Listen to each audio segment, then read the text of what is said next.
When Elliot Magaziner was just 12 years old in 1933, he placed first in a violin competition held by WNYC Public Radio. The achievement would not only grant him the opportunity to be broadcast on the air and perform at the Westchester County Center, but also launched an accomplished nearly 80-year career as a musician, conductor, and educator.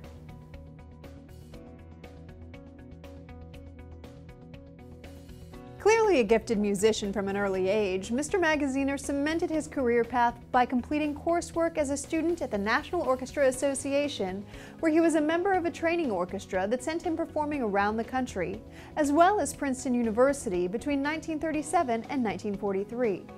When he was 17 years old, he was hired by a wealthy woman named Lytle Astor Hall, an opera lover, who organized an orchestra performance led by prestigious conductor Fritz Bush at the 46th Street Theater on Broadway in New York in order to bring the public's attention to that style of music.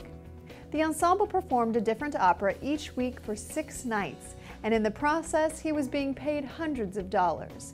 It was, as he put it, a very exciting thing for a young guy at the time, and he later attributed his success to Ms. Hull and the opportunity she gave him.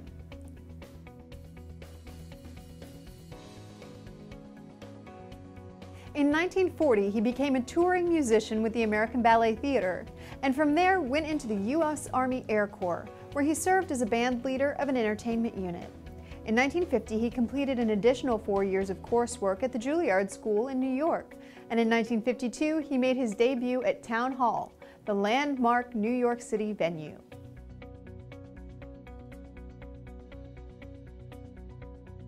After serving in the military, between 1946 and 1973, Mr. Magaziner was a staff artist and concertmaster for CBS TV and radio, ultimately performing in about 1,000 television broadcasts and 1,000 commercial recordings, and playing in live shows for Jackie Gleason, Ed Sullivan, Gary Moore, Carol Burnett, and Kate Smith, among others. He also performed with the Beatles, Elvis Presley, and Frank Sinatra. During the Beatles' second appearance on The Ed Sullivan Show, Paul McCartney performed the group's new song at the time, Yesterday, which had string accompaniment for which Mr. Magaziner was on stage playing violin.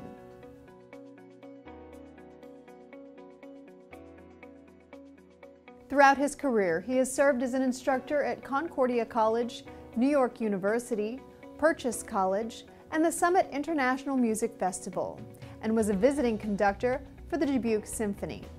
He has served as a chamber musician with the Gallet Quartet, the Metropolitan String Quartet, and Columbia Broadcasting Quarter, and as a soloist for the New York Philharmonic Symphony, Symphony of the Air, Kol Visrael, and at Lincoln Center.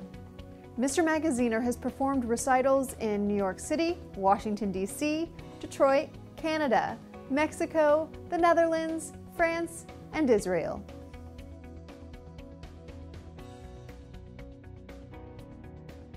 He was also invited by Columbia University to perform for King George V of England while he accepted an honorary degree.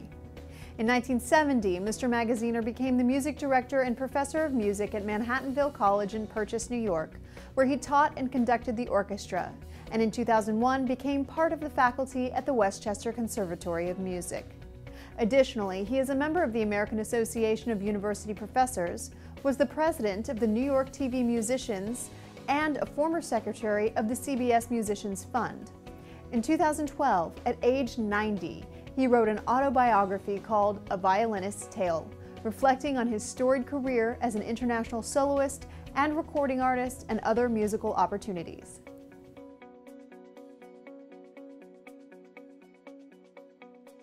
In recognition of his accomplishments, as deemed by the Westchester County Legislature, the 1st of December has been named Elliot Magaziner Day.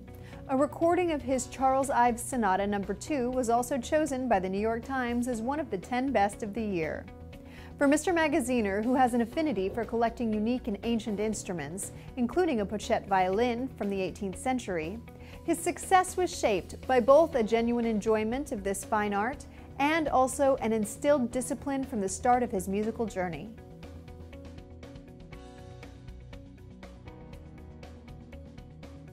Mr. Magaziner has led a career filled with great accomplishments, rare opportunities, and historic experiences.